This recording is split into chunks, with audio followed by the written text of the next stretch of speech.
House Speaker Mike Johnson. This is a GOP reaction to the second full day of the federal cuts, the stalemate. Let's listen in on Live Impact News on WCNC+. 34 Democrats in the Senate have voted for the third time to reject the completely nonpartisan, completely clean, very simple 24-page continuing resolution that we passed in the House here 2 weeks ago. Now, why did we do that? For a refresher for everyone. We have been working very hard, this leadership team, to get Congress working again. Congress has not done the appropriations process appropriately for many years now, and so we have forced the muscle memory back. Our appropriators have done a great job in bipartisan fashion, by the way, and they've worked very hard and passed 12 separate appropriations bills through the committee as is supposed to be done. We passed 3 of those off the House floor. The Senate did its work. For the first time in years, the Senate passed 3 appropriations bills off the floor. Those bills don't match up exactly. So the way the system works, everybody remembers from civics, is that when the 2 chambers have bills that don't align perfectly, you put together a conference committee. That's been done. All of that work's been done very deliberately, very carefully, and as good stewards of taxpayer resources. The problem is we ran out of time because the end of the fiscal year is September 30th. So we did the logical, simple, good faith thing. Instead of loading up a continuing resolution to keep the lights on, to keep the government open so this process can continue, instead of loading it up with poison pills or gimmicks or tricks, we sent over a very simple continuing resolution that every single Democrat in the Senate has voted for in the past, just to keep the government open for the people, so that we could get to November 21st, 7 weeks, to allow more time for this process to play out. That is what happened. Now, the Democrats did something they've never done before. Chuck Schumer has led them all to vote against it. Everybody's been discussing this for the last few days. Why in the world would Chuck Schumer do a 180-degree turn? Because he said passionately, as recently as March of this year, on the same instrument, the same CR, that it would be reckless and irresponsible and dangerous to close down the federal government. Why did Chuck Schumer change his tune? Everybody knows that now. He's trying to avoid a challenge from his left flank in his next Senate re-election campaign. And he wants to avoid the scrutiny that he received for doing the right thing back in March, because the far left and the base really went crazy on poor Chuck Schumer. And so he changed his tune. And now they're trying to pretend it's about something completely different. They have made a decision that they would rather give taxpayer-funded benefits to illegal aliens than to keep the doors open for the American people, to keep vital services, veteran services, health care and nutrition for women, infants, and children. They would rather not pay the troops and TSA agents and Border Patrol agents. They would rather stop services of FEMA in the middle of a hurricane season than to do the right thing for partisan political purposes. It is selfish, it is reprehensible, and it is exactly the opposite of what they have all said themselves in their own words very passionately every day until now. We've been playing the greatest hits loop here on a video right outside the Speaker's office for days. You've all seen it. Make them answer for that. Don't ask the Republicans what we should be doing or what we should be negotiating. I don't have anything to negotiate. I sent them in good faith exactly what they had voted for before. We did not put any Republican provisions in that, and we tried to make this very simple, in good faith, so the appropriations process of the people can continue. Now, there's been a lot of talk about, they say that we're making this up, this illegal aliens receiving taxpayer benefits. It's a talking point, they said. I want to remind you of a couple of key facts. Everybody can remember, I think, back to 2020. In the presidential debate for all the candidates on the Democrat side, you might remember famously they were asked the question, raise your hand, they said on the stage, if you believe that illegal aliens should receive health care paid for by American taxpayers. Every single one of them raised their hand, to great applause in the audience from the Democrats who were there. Those hands included Joe Biden and Kamala Harris. Now, what did they do? Did they follow through on that promise? Yeah, they absolutely did. Joe Biden used executive orders, and he expanded benefits, health care, to illegal aliens in his 4-year term. That was an outrageous violation of the existing federal law and of the principles of good stewardship. Those resources are not meant for people who break the law and come into our country. They're meant for U.S. citizens. And so they watered down these health programs. It was terribly dangerous. So we got the majority. President Trump has returned to the Oval Office with a mandate of 75 million Americans, this big popular vote win. The House Republicans received our largest popular vote total in the history of this institution. Republicans went immediately to work. And we passed the one big beautiful bill, the Working Families Tax Cut. And we fulfilled all the promises that we made. One of the key promises that we made, because you all know that the open border was probably the #1 issue in the election cycle, was that we would end that madness. We would cut off resources, hard-earned taxpayer dollars by American citizens not going to reward people for breaking our law and coming over the border. And we did that. The one big beautiful bill, the Working Families Tax Cut, included a huge provision. A big chunk of that bill was the health provisions. Now, why are we saying that they want to return and restore taxpayer-funded benefits to illegal aliens? Because that's exactly what they did. When they rejected the clean CR that we sent over, the Senate Democrats, Chuck Schumer, filed a counter-proposal. Now, what was in that counter-proposal?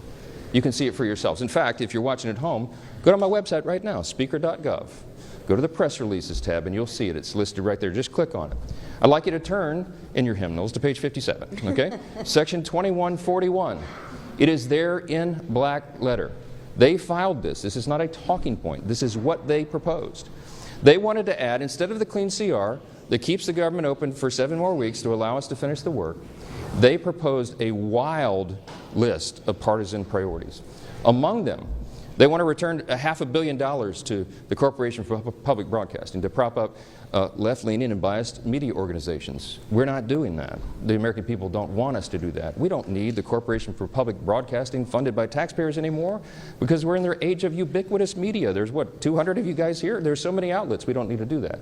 We're not going to do that. They wanted to cut, in the Democrats' counter-proposal, I want you to read it for yourself, speaker.gov. Go there and check it out. They want to remove the rural hospital fund that Republicans fought so hard to put into the one big beautiful bill. We set $50 billion aside to take care of rural hospitals. Why would Chuck Schumer want to get rid of that? I don't know. A lot of those rural hospitals are in red states. You have to decide for yourself what the motivations are here. But they say they're for health care. Why would they want to do that? The other thing that they put in there is very important. And on page 57 in section 2141, not a Republican talking point, read from the Democrats' document themselves. They said that they want to repeal the health provisions of the one big beautiful bill. Now, why is that so important? Because I want to tell you what those health provisions did. They eliminated all of the taxpayer-funded benefits going to illegals.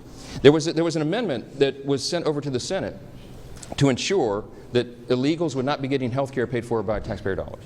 Illegal aliens, okay? 43 of the 47 Senate Democrats voted against that. This is just a few months ago. The bill was signed into law July 4th, and we cut all of that out. Let me tell you what some of those things are. The Democrats' counter-proposal CR, the dirty CR we call it, as opposed to the clean CR, would result in nearly $200 billion being spent on illegal aliens and other non-citizens. Let me be specific. This is just a few of the reforms that we put in that they want to repeal and reverse. Number one, a provision that closes the California loophole. Now, that's a provision that's also been adopted by states like New York and Michigan and Massachusetts. Other states have followed, other blue states. The California loophole allows taxpayer-funded Medicaid for illegal aliens. We eliminated that in the big, beautiful bill. Their counteroffer is to repeal and reverse that. That would cost $34 billion of U.S. taxpayer funds. Number two, a provision that prohibits Medicaid from paying more for emergency care provided to illegal aliens than it does for American patients who are disabled or elderly or children. We eliminated that in their counterproposal that they have filed that you can read yourself. They want to repeal that. That would cost taxpayers $28 billion. Here's another one, number three. They've counterproposed a provision that ends the Obamacare funding for non-citizens. The cost of that repeal would be $91 billion to all of you. Taxpayers, hardworking American citizens would be funding that. A provision that repeals the Obamacare special rule for immigrants. That cost would be $27 billion for taxpayers. A provision that ends Medicaid funding for those improperly granted asylum and parole under President Biden's open borders. The cost of that would be $6 billion. I think that's actually a low estimate. You know, President Biden intentionally opened the border and Kamala Harris for 4 straight years. By some estimates, 20 million illegal aliens came from every country all around the world. And a lot of dangerous people came into the country. And you know what they did? They granted them all asylum. They gave them all this parole status so so that they could roll on to taxpayer benefits. We've all been funding that. Republicans said, no, that does not comport with common sense.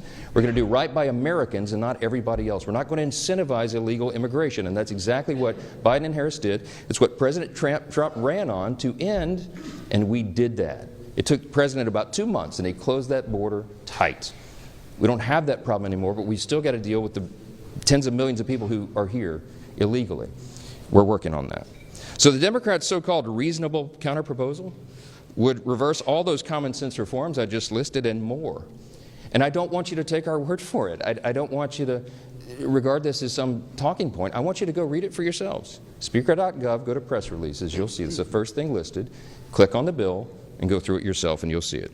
The result of all this would be $200 billion at least in taxpayer-funded benefits going straight to illegal aliens. Those are the simple facts. They cannot refute it. We have been making the rounds in all the media and every mainstream media outlet that we can get to over the last few days, and no one can challenge the facts that are on the paper. It's right there for everybody to see themselves. We have lots to say about that, and I'll answer some questions, but I want you to hear from the rest of the leadership team. And our majority leader, who's been working really hard on all this, is Mr. Steve Scalise. Leader? Well, thank you, Mr. Speaker. And as we mark day 2 of Chuck Schumer's shutdown, we know that there is a very straightforward way out of this, and that is for Senate Democrats to join with Senate Republicans and vote for the bill that opens up the government and allows negotiations to continue. Surely by opening up the government again, it doesn't resolve all of our differences, but it allows us to negotiate without Chuck Schumer holding the American people hostage. That's really what's going on here. You know, we had a vote on this House floor 2 weeks ago, and 99% of House Democrats voted to shut the government down. Led by their leader, Hakeem Jeffries, whipped their members to vote to shut the government down. And so they're running around this town right now doing podcasts and trying to be commentators. They're doing everything but being legislators. When they had an opportunity to actually govern, House Democrats voted to shut the government down. And now that the government's shut down, they're trying to blame somebody else for what they did. They voted to do this. They can get bailed out by Senate Democrats. The bill is still sitting over in the Senate. And so rather than trying to figure out who to assign blame to, what they should do is go over to the Senate, talk to their Senate Democrat counterparts and say, Senate Democrats, Chuck Schumer, open up the government again. And then let's have a negotiation over our differences. President Trump, you saw Vice President Vance as well saying, we will negotiate, but not while you're holding hostages of the American people. There are real differences we can negotiate. You know, they want to talk about all the Obamacare increases in premiums that they caused families. Obamacare is the health care law of the land, and it's leading to higher premiums for families. There are a lot of conversations that people can have about how to fix those problems. Throwing hundreds of billions of new taxpayer dollars to things like funding illegal alien health care is not the answer to that problem. And it surely is not the reason for Democrats to be shutting down the government. And yet that's what they're doing. Some of their own leaders have confirmed that's why they're shutting down the government.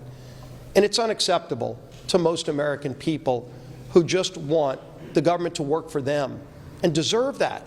And we had a vote on the House floor. You can go look at that vote and see that over 99% of Democrats voted to shut the government down.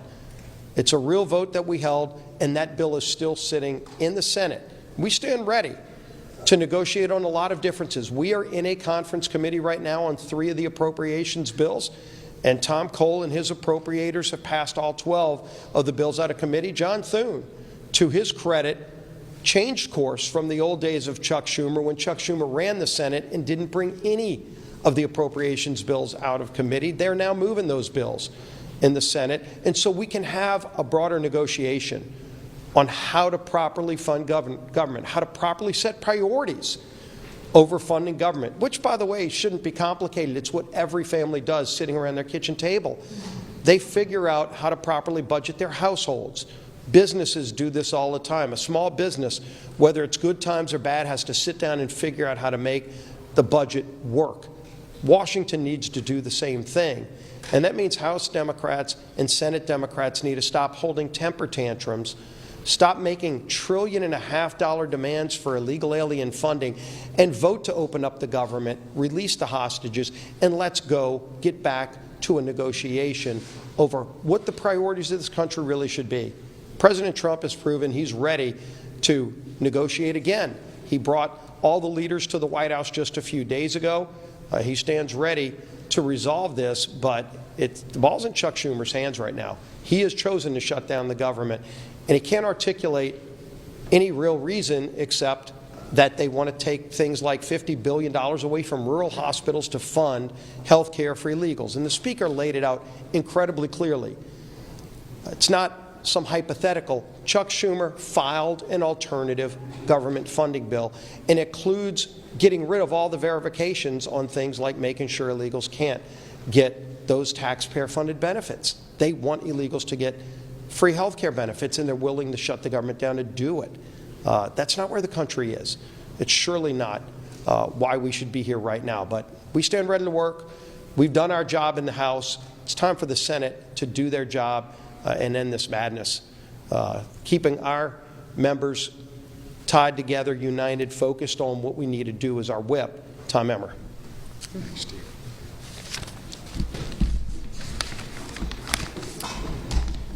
Our men and women in uniform, veterans, air traffic controllers, farmers and ranchers, federal workers and their families, Americans who rely on telehealth and home care services. These are just a few of the victims of the Chuck Schumer Democrat shutdown.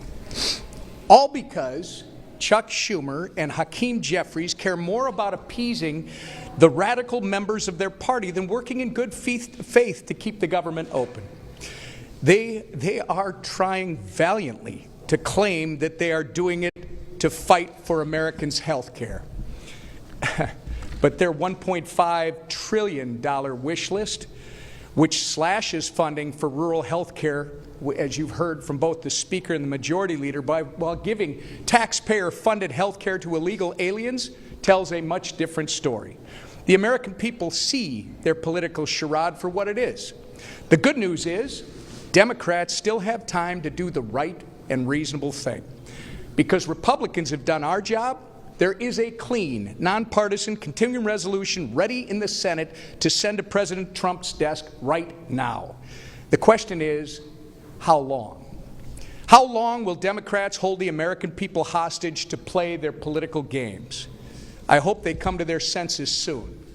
Until then, we're going to force them to go on the record about their self-inflicted shutdown every single day. And the consequences will be theirs to own, and only theirs. With that, I'll turn it over to our conference chair, Lisa McClain. Thank you. Thank you, and good morning, everybody. Listen, this is really simple. There is a way to open the government today. Pass the clean Republican CR that we already passed. It's really, really simple. That's it. Just pass it, right? Goodness, Democrats have done this 13 times before, right? The same bill, 13 times before. It's really, really simple. So what's the problem now? Ask yourself, what's the problem now? Democrats want to make their most radical followers happy. They're pandering to the radical Democratic arm of their party. And you know what? They want to spend your money to do that. They want to spend your money on government benefits to illegals. Your money. Where does that $1.5 trillion come from? It comes from your pockets. And you're going to give it to illegals. Nobody wants that, except the Democrats. They're going to spend your money on a climate crusade, and they're going to spend your money on radical media outlets. Gang, this is your money. It comes out of your pockets that you work very, very hard for. And more than $1 trillion they want to spend on their radical Democratic goodies. What's more, they want to make you pay for that, all while gutting historic investments in rural health care, which is really interesting, right? What's their talking point now? Oh, healthcare, healthcare, healthcare, healthcare, right? Then ask them, why would you gut $50 billion if you care so much about healthcare from the rural healthcare? Right? Because they don't have any facts. All they have is talking points, right? And they can't remember what they're talking about, right? They're talking out of both sides of their mouth. They want to take $50 billion away from rural health care. Gee, I wonder why. And since they didn't get any of those things on a silver platter, they want to throw a fit, a tantrum, and they want to shut the government down. And guess who pays the price for that? Real Americans do. So I ask Democrats, are you okay with this? Are you okay with mothers on WIC unable to get milk for their children? Answer that question, Democrats, because with your no vote, you are voting for mothers on WIC not to be able to feed their children. Are you okay with that? Ask them that when you talk to them. Right? And ask the Democrats, are you okay with soldiers wondering how they're going to make ends meet when they aren't getting paid? That's their vote when they vote for the clean CR, when they have a no vote on the clean CR. They are voting, Democrats are voting, to make sure that troops aren't getting paid. Ask them if they're okay with that. And ask them if they're okay with delaying home purchases for families and benefits of veterans, right? Enough, enough. Stop the hijacking of our government. Stop the political games. That's why the leadership team behind me put a clean CR on the table. We didn't play any political games. We didn't add a bunch of our wish lists, a bunch of our pet projects to the CR. No. We said enough with the games. Let's put the exact same CR on the table that the Democrats voted for 13 times. And you know what they said? They said no. So if the Democrats really care about the American people, pass the clean CR, stop hijacking the American people, and stop pandering to the progressive, radical arm of their base. Thank you.